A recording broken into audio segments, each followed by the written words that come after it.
I held the winning ticket in my hand, the numbers glowing back at me like a private joke between fate and myself. 62 million. Enough to change everything. Enough to unmask everyone. But I didn't celebrate. I didn't tell anyone. Not my parents, not my siblings, not even the people who claimed to love me. Because deep down, I already knew what they were. Self-serving, conditional, circling me like vultures when I had something to give, vanishing when I had nothing. So I made a choice. I wouldn't buy a mansion, I wouldn't buy a car, I wouldn't buy anything, not yet.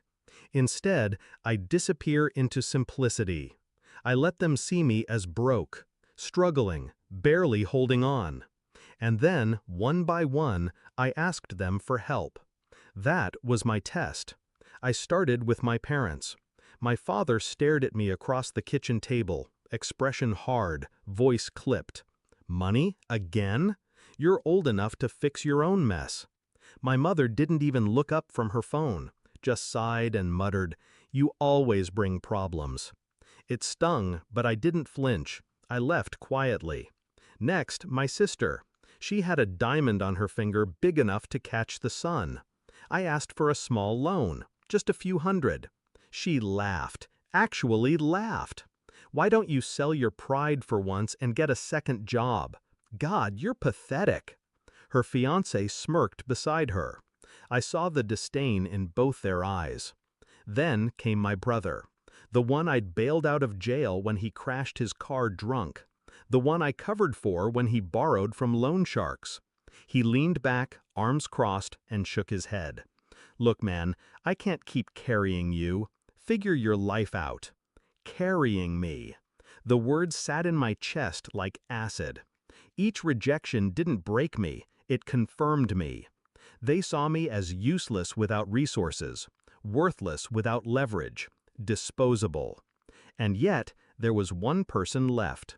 My cousin, Mia, the quiet one, the one everyone dismissed as too soft, too naive. She worked 2 jobs, barely scraped by. But when I called her, she didn't hesitate. She didn't ask for explanations. She didn't guilt me. She just said, "I don't have much, but I'll bring you what I can. And if you need a place to stay, my couch is yours." I remember staring at my phone after that call, hand trembling. Not from desperation, but from clarity. That was the moment I knew exactly what I had to do. I waited 8 weeks. I played the role of failure perfectly. To them, I was fading into obscurity, a shadow of the family name. Then came the announcement. A press conference, cameras flashing, headlines screaming. Local man claims $62 million jackpot. I stood there in a tailored suit, holding the check as if it were a weapon, because it was. Phones exploded across the family group chat. Calls, messages, voicemails. Suddenly, my parents remembered they always believed in me.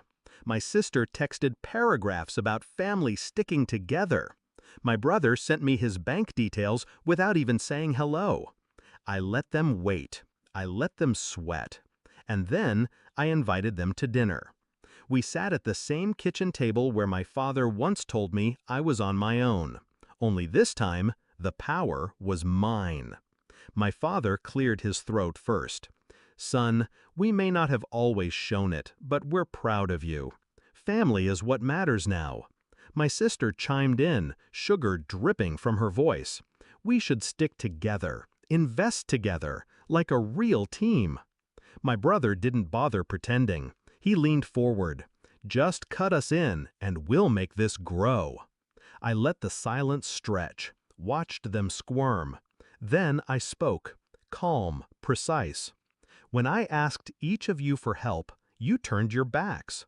Do you remember what you said? Because I do. Every word." My father's jaw tightened.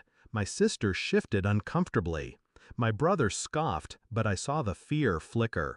"I don't need you now. I never did.